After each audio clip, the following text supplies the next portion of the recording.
What's up? Magandang hapon mga kaibigan. So ito na naman yung ating bagong ngayon tatrabahuin. Sold out na po itong ating isang ito yung ating 4HF mga idol. 4HF 4x2. Ayan, wide po yan, wide. So sisilipin natin yung kanyang chassis mga idol. Ayan yung kanyang chassis. Wow na wow pa yung kanyang chassis. Tapos yung kanyang secondary mga idol, ito number 4 na channel bar. Ayan. At yung kanyang tangke, hindi sa kanyang tangke yan. Kaya pinatong lang yan dyan.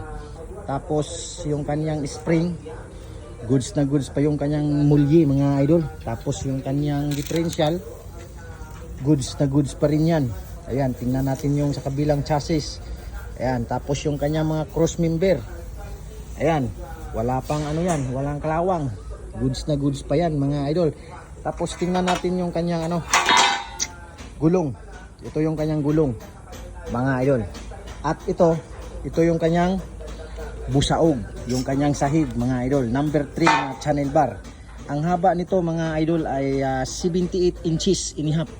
78 inches and a half mga kaibigan. Ayan. Tapos ang haba nito mga idol, yung ating 4HF na ito ay 14 feet. 14 feet ang haba nito. Mga idol, hindi pa natin nailagay yung isang secondary na number 4 kasi nga ay isa pa lang yung ating number 4 na channel dito. Sa Monday pa darating yung isang channel natin na number 4. So dito tayo sa ating square tube na 2x2.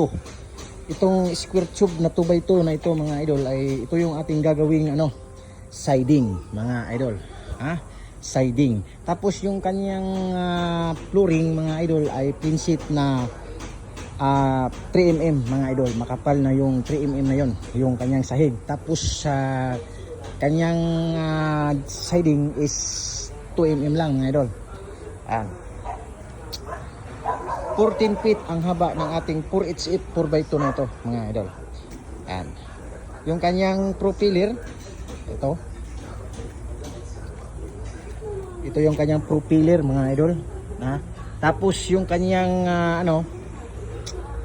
pinalitan na natin yun ang kanyang transmission. Tinanggal natin yung transmission kasi nga yung kanyang transmission ay wala na. Medyo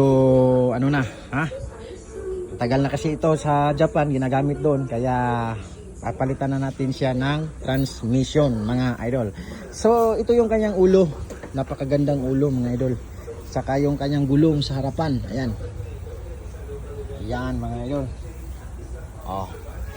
Tingnan natin yung kanyang ulo mga idol, napakagandang ulo yan. Ayan. Tapos yung kanyang bumper, yung kanyang mga headlight, ayan, yung kanyang mga pilok, okay pa yan, goods na goods. Tapos yung kanyang side mirror dito sa kabila, nandito lang yan mga side mirror nya. Ito. Ayan yung ating yung manubila nya mga idol, hindi pa natin na i-transfer yan. Ililipat natin yan dito sa kabila. Okay? Ayan. Pa yan, i-convert pa yan. Pati itong kanyang upuan mga idol ay i-convert ko pa ito. Tapos yung kanyang manubila, iba na ang magtrabaho dyan.